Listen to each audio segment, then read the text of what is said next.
This is the 2022 Nishtala Bommala koluvu, and the theme for this year is the symbolism of animals in Hindu mythology. We see animals a lot in our stories, especially as the vahanas or vehicles of the deities.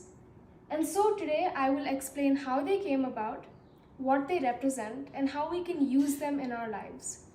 We can start with Kamathanu, the holy cow. Kamathanu is the embodiment of all the gods. The horns represent Vishnu, Brahma, and Shiva. The face and eyes represent the sun and the moon. The shoulders represent Agni and Vayu, and the four legs represent the four Vedas. This cow grants all material wishes a human heart could want. Behind are the 7 sages, Saptarishis, to whom this cow was gifted. Kamadhenu is the reason why, in our religion, we believe cows are holy and thus worship them. Behind that, you can see a tree with 2 birds. One is eating a fruit and the other is looking at it. These are Dwasuparna, or 2 inseparable birds, which are companions. The bird that is eating represents our individual self, which is so busy partaking in the pains and pleasures of our lives, while the other bird is our universal consciousness that binds us together. We're so caught up in who we are as individuals in this life and this body that we fail to recognize the other part of us that is silently witnessing everything. Over here, you can see Lord Vishnu in his Matsya avatar. At the end of the first Yuga, Satya Yuga, when Lord Brahma was sleeping, Hayagriva, an asura, stole the Vedas and hid them in the depths of the ocean. Lord Vishnu, taking the form of a fish, dove into the ocean to rescue the Vedas so that they could be passed on to the next Yuga. In front over here, you can see a scene from the end of the Mahabharata. This is Yudhishthira, the king of Dharma, who was performing a Rajasuya Yagna. Towards the end of the Yagna, a half-golden mongoose came to the ashes and rolled in it. The mongoose was half-golden because years ago there was a drought, and in the drought, a farmer gave his last meal to a beggar. The farmer and his family died, but the beggar lived. Because of the nobility of the act, the mongoose who rolled in a few morsels left by the meal turned half-golden. So, he thought that if he rolled in the ashes of such a great ruler's yagna, he should turn fully golden. But that did not happen. And so he accused Yudhishthira, asking what dharma he followed if to attain the throne he killed his brothers. Over here you can see a few scenes from Ramayana. This is the Maricha who took the form of a deer to distract Rama and Lakshmana while Ravana abducted Sita. Next to that are Lava and Kush, the sons of Rama, who seized his horse during the Ashwamedha Yagna. At the back, you can see a 7-headed horse. This is alternatively shown as 7 horses. It is supposed to drive the chariot of Surya, the sun god. The 7 heads represent the 7 colors of the rainbow, or the 7 chakras of the human body, our energy centers. Next to that is Subramanya Swami with his vahana, a peacock. Subramanya Swami defeated an asura named Surapadman. After losing, he turned into half a peacock and half a rooster. Thus, the peacock became his vahana and the rooster his banner. Over here, you can see the Kurma avatar of Lord Vishnu, in which he supported the Mandara mountain during the churning of the ocean. Sage Durvasa presented Indra with a garland, and so did Airavati receive a garland from him. But Airavati, his elephant, threw the garland to the floor and stamped on it. Perceiving this as an insult, Durvasa reduced the powers of the gods, and thus the asuras attacked them. The gods went to Lord Vishnu to seek help, and he suggested that they churn the ocean. Using the snake Vasuki and the mountain Mandara, they churned the ocean. And to support the mountain from sinking, you can see Lord Vishnu's form as Kurma or a tortoise. In front of that is his form as Mohini, using which he distracted the Asuras while giving the nectar, the life-giving nectar, to the Devas. On top, you can see Lakshmi Devi, whose Vahana is an owl. The owl can see through darkness, and it represents how, through her grace, we can see through our glamorous worldly possessions. Below that is Durga Mata, whose Vahana is a lion or tiger interchangeably. It represents strength and fearlessness while defeating demons like anger, pride, and aggression. Below that is Saraswati Devi, whose Vahana is a swan. The swan represents purity, realization, beauty, grace, and art.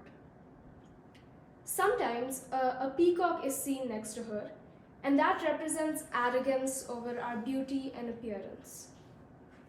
Over there, you can see Lord Ganesha, whose Vahana is a mouse, Mushika.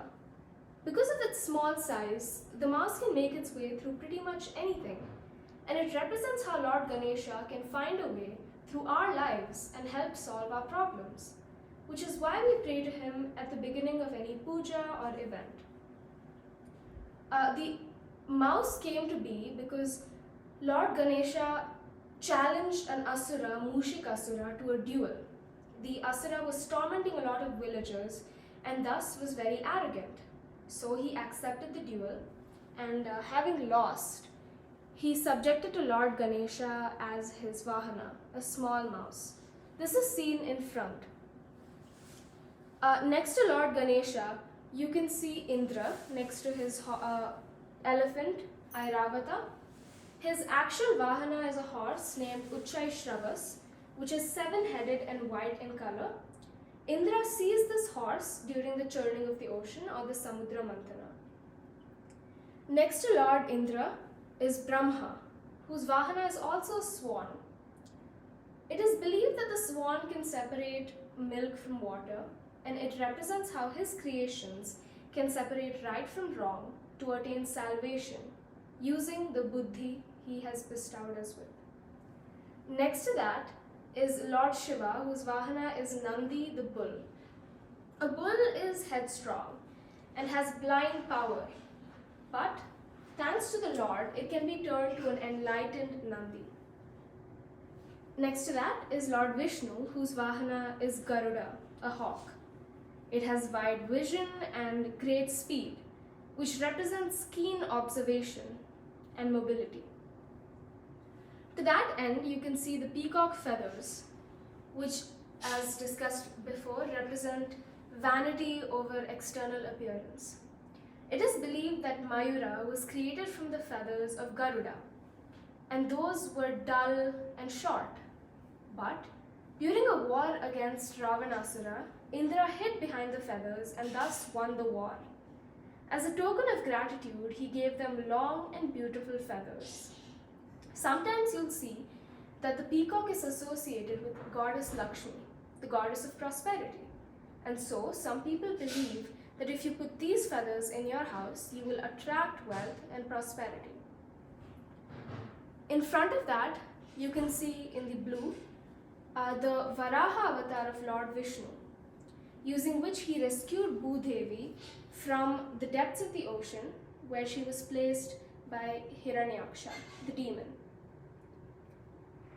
Over here you can see the Govardhanagiri episode, where Lord Krishna beckoned the villagers to worship the animals rather than Indra. It shows that from an early time there was a lot of importance given to animals.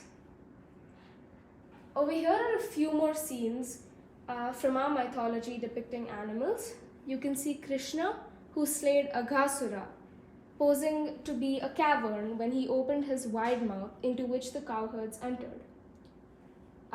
Behind that you can see Gajendra Moksha, which signifies that to receive divine help, we must surrender ourselves completely. Behind that is Krishna during the Kaliya Nartana, where he overcame Kaliya, who was hiding in the waters of Yamuna, and in this process he had poisoned the waters. Next to that is the Narasimha avatar of Lord Vishnu, where, as half a lion and half a man, he emerged from a pillar to slay Hiranyakashipu, the father of his staunch devotee Prahalada. Over here you can see a scene from Ramayana where Jatayu was killed by Ravana while trying to rescue Sita. This is the theme for this year.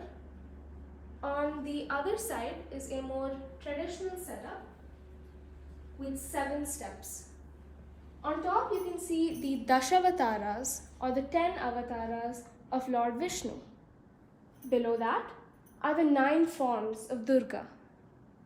And below that are the Ashtalakshmis, or the 8 Lakshmis. The step below shows a few saints with the Nayanars and the Alvars.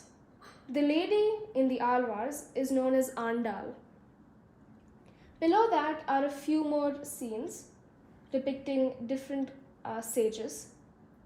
And at the bottom are the lady and head of the house with utensils and grains representing their wishes for the future, wishes of prosperity and a safe future.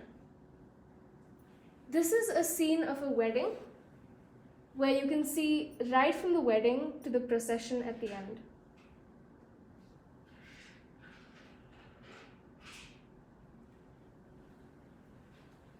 Over here are the Nava Grahas of Lord Vishnu. In front of that you can see a scene from Ravana's court with Hanuman. In front of that is Kumbhakarna.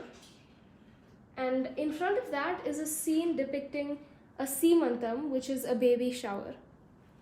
Next to that is a Shashti Purti, which is a celebration done for a couple when the husband turns 60. Here are a few more scenes from our mythology, where you can see Gatotkacha at the top, with Rama and Hanuman next to him. Next to that you can see Bhakta Kannappa, the staunch devotee of Lord Shiva. You can also see Lord Krishna and the gopis. You can see Arjuna during the Swayamvar. And here at the bottom is a scene from a classroom.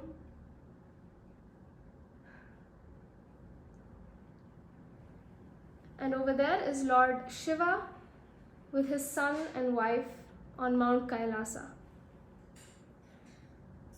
And this wraps up the theme for this year. Thank you.